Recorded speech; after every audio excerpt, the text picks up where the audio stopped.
Naam, salamu alaikum ndugu zangu. Leo nataka niwaeleze ujio wa dawa hii pendwa, dawa ya mapenzi, dawa ambayo kwamba imewasaidia watu wengi katika ndoa zao, wamekuwa na raha, wanaishi na amani na upendo na masikizano.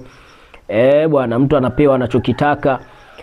Sasa wengine wameishiwaga kuahidiwa tu, utanunuliwa kiwanja hukioni, utanunuliwa gari ulioni, utajengewa nyumba huioni.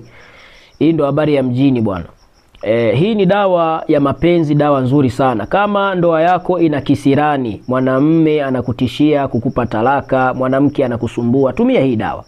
Yaani mtu akikuwahi na dawa hii, akamuiba mume wako akamwekea hii dawa, basi ujue ndio ushamkosa. Usitegemee kwamba utamuomba msamaha sijui nini umrudishe, hawezi kurudi kwa sababu hii dawa ina nguvu. Yaani nakwambia ukweli, hii dawa ina nguvu, haikwepeshi. Haikwepeshi hii dawa. Ulizwa wazee wa Kigoma watakueleza. Hii dawa haikwepeshi, ni kiboko. Bwana, dawa hii ni hatari sana kwenye mapenzi, ina nguvu sana, ikishika imeshika, iachi. Au mke wako ameibiwa afu lijamali kamwekea hii dawa, yani ujue wewe ushaisha. Habari yako kwisha. Namba zetu zile 0713462626. Tunawatumia watu hata walioko nchi za nje, utapata dawa na utaenjoy.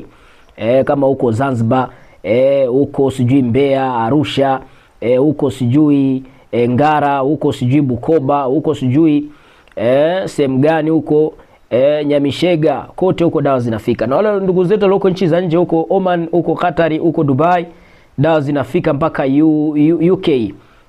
Kama huko Uingereza, tunakutumia dawa kwa kampuni ya DHL, unapokea dawa zako, mambo yanakuwa burudani kabisa.